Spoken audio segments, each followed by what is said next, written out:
Om Swastiastu. Ini pertanyaan ini terkait masalah jalur hijau yang dihadapi di seperti apa gambaran di Pembangunan Pasar. Ya, baik, terima kasih. Melihat perkembangan pembangunan di Kota Denpasar, tentu ini merupakan suatu sinyal baik ketika ada pengembangan pembangunan di Kota Denpasar, itu merupakan bahwa kota itu berkembang. Nah, tentu dalam hal ini jangan sampai pengembangan kota dengan pembangunan yang ada itu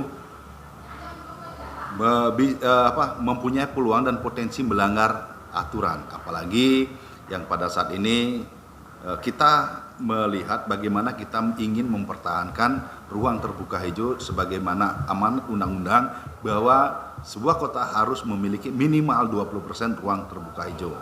Maka dari itu kita ingin Kota Denpasar ini konsisten, konsekuen untuk menjalankan aturan untuk mempertahankan ruang terbuka hijau kota sebagai paru-paru kota.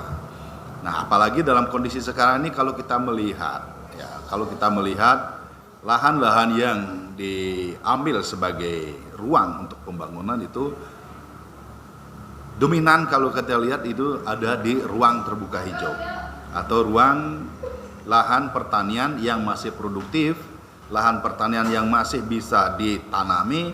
Nah, ini merupakan suatu fenomena pelanggaran yang boleh dikatakan tidak bisa ditoleransi sebenarnya. Karena apa?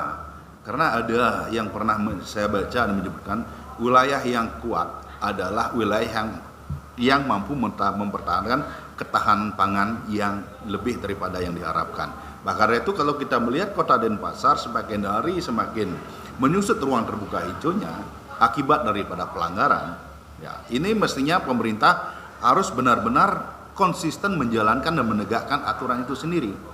Pelanggaran tata ruang kota, yaitu Perda nomor 8 tahun 2021 tentang tata ruang Kota Denpasar, ini sudah menyangkut dan menyeluruh terhadap bagaimana pemanfaatan ruang. Nah, maka dari itu kami berharap pelanggaran-pelanggaran yang ada pada ruang terbuka hijau dengan pembangunan oleh pengembang, mestinya pemerintah harus memberi sanksi tegas. Apalagi dia membangun di KDB atau kebiasaan dasar bangunan 0%. Sanksi tegas yang dimaksud itu seperti apa? Ya, sanksi tegas sesuai dengan peraturan. Dia harus menolkan kembali.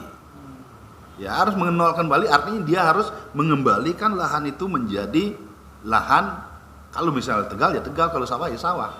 Kenapa? Karena ruang terbuka hijau apalagi yang diambil adalah lahan pertanian, ya harus dikembalikan ke pertanian kembali. Seperti itu. Dan dalam hal ini juga kalau kita melihat Perda RT RW kita ada kawasan pertanian pangan berkelanjutan. Itu KP2B. Artinya di KP2B ini jangankan berdirinya bangunan atau rumah, ya, perkerasan jalan sekalipun tidak boleh di sana. Dan sekarang faktanya ada pembangunan di kawasan pertanian pangan berkelanjutan. Dan itu belum dibuka dan boleh dikatakan belum dihapus.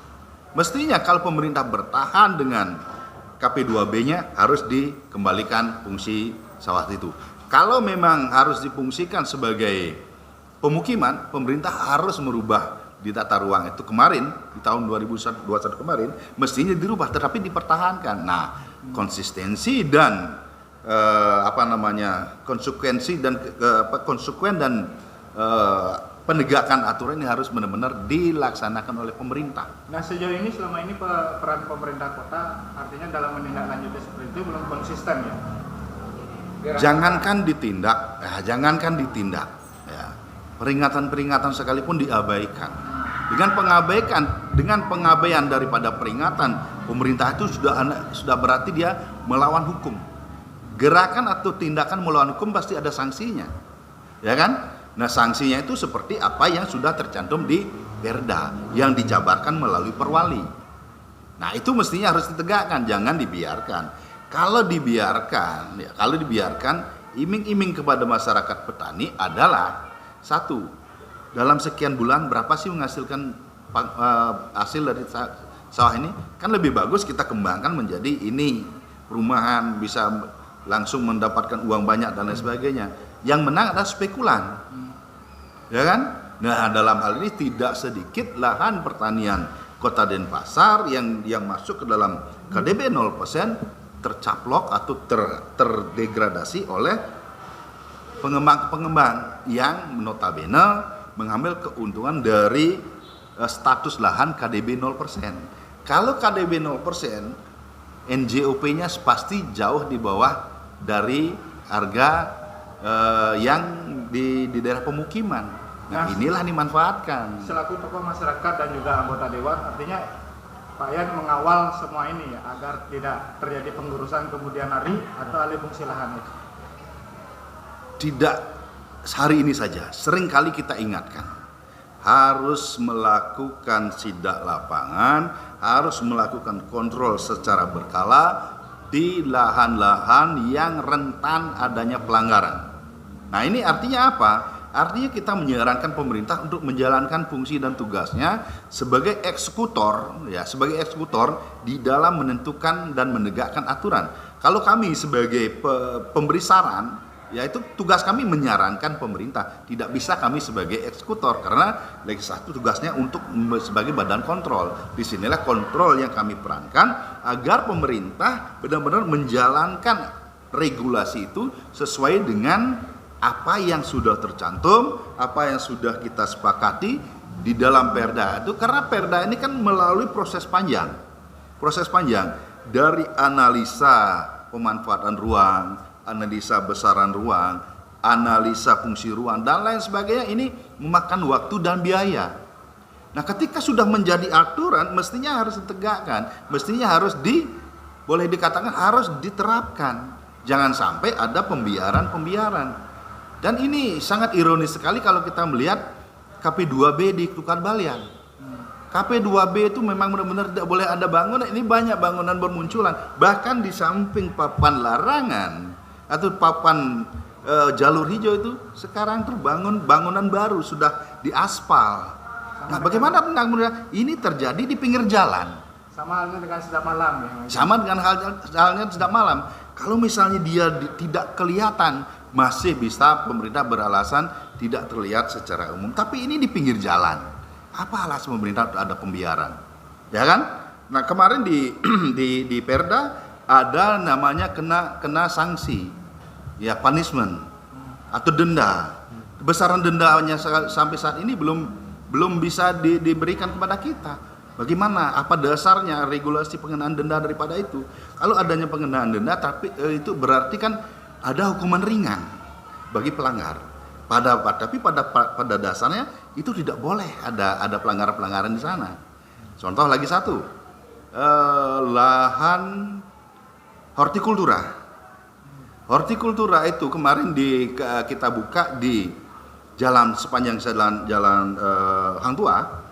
Ya, yang kemarin sebelumnya adalah KDB 0%, sekarang dibuka menjadi hortikultura. Dia bisa dibangun 20% dari masing-masing persil. Bukan kawasan, masing-masing persil. Bisa dibangun dengan catatan, 1, bangunannya tidak permanen, 2, tidak di tempat tinggal, 3, bangunan tersebut sebagai penunjang kegiatan yang ada di hortikultura itu. Kalau dia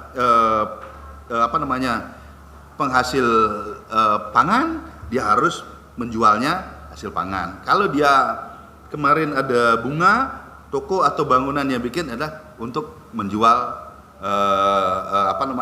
hasil bunga itu sendiri, gitu loh. Mungkin ada sedikit masukan atau saran buat pemerintah selaku tokoh masyarakat juga legislatif mungkin untuk penutupnya. Saran saya adalah wujudkan kota ini tertib aturan seperti apa yang kita harapkan. Jangan sampai Perda kita hanya sebagai macan kertas. Itu aja.